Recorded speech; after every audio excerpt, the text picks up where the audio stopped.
जिद पर अड़े बच्चे को समझाना बच्चों का खेल नहीं। एक दिन बीरबल दरबार में देर से पहुंचे।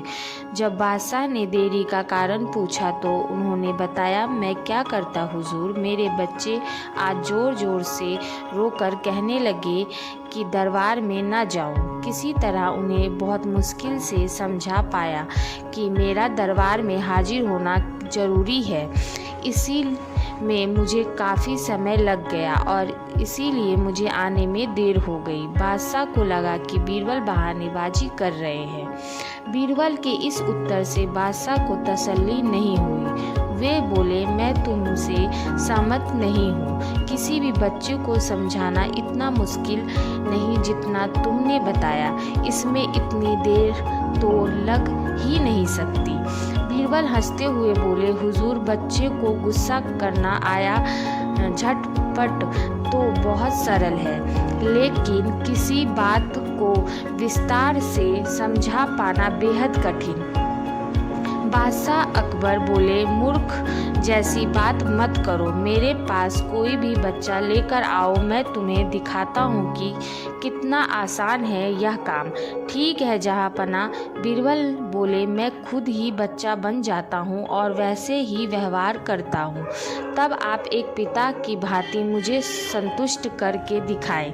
फिर बीरबल ने छोटे बच्चे की तरह बर्ताव करना शुरू कर दिया। उन्हें तरह तरह के मुँह बनाकर बादशाह अकबर को चिढ़ाया और किसी छोटे बच्चे की तरह दरबार में यहाँ वहाँ उछलने कूदने लगे। उन्होंने अपनी पगड़ी जमीन पर फेंक दी। फिर वे जाकर बादशाह अकबर की गोद में बैठ गए और लगे उनकी मूँछों से छेड़छाड़ करने। बादशाह कहते ही रह गए, नहीं नहीं मेरे बच्चे, ऐसा मत करो, तुम तो अच्छे बच्चे हो ना।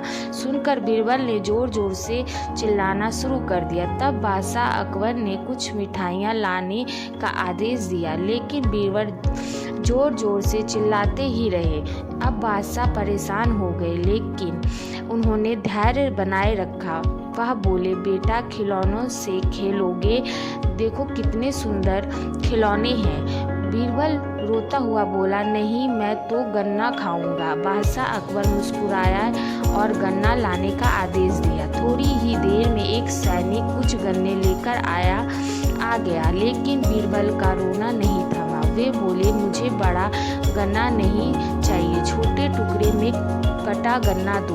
बादशाह अकबर ने एक सैनिक को बुलाकर कहा कि वह एक गन्ने के छोटे छोटे टुकड़े कर दे। यह देखकर बीरबल और जोर से रोते हुए बोले, नहीं सैनिक, गन्ना नहीं कटेगा, आप खुद काटे इसे। अब बादशाह का मिजाज बिगड़ गया, लेकिन उसने पास गन्ना काटने के अलावा और कोई चारा न था, और करते भी क्या, खुद अपने ही बिछाई जाल में फंस गए थे। वह गन्ने के टुकड़े करने के बाद उन्हें बीरबल के सामने रखते हुए बोले, अकबर, लो इसे खा लो बेटा। अब बीरबल ने बच्चे की भांति मचलते हुए कहा, नहीं, मैं तो पूरा गन्ना ही खाऊंगा। बादशाह ने एक साबुत गन्ना उठाया और बीरबल को देते हुए बोले, लो पूरा गन्ना और रोना मत, बंद करो। लेकिन बीरबल रोता हुआ ही बोला, नहीं, मुझे तो इन छोटे टुकड़े से ही साबुत गन्ना बनाकर दो। कैसी अजब बात करते हो तुम, यह भला कैसे संभव है? बादशाह के स्वर में क्रोध भरा था, लेकिन बीरबल रोते ही रहे। बादशाह का धैर्य जवाब दे गया, बोले, यदि तुमने रोना बंद नहीं किया तो मार पड़ेगी। अब बच्चे का अभिनय करता बीरबल उठ खड़ा हुआ और हंसता हुआ बोला, नहीं नहीं, मुझे मत मारो हुजूर। अब आपको पता चला कि बच्चे की बेतुकी जिद्दों को शांत करना कितना मुश्किल है। बीरबल की बात से सहमत थे अकबर। बोले, हाँ ठीक कहते हो। रोते चिल्लाते जिद पर खड़े बच्चे को समझाना बच्चों का खेल नहीं।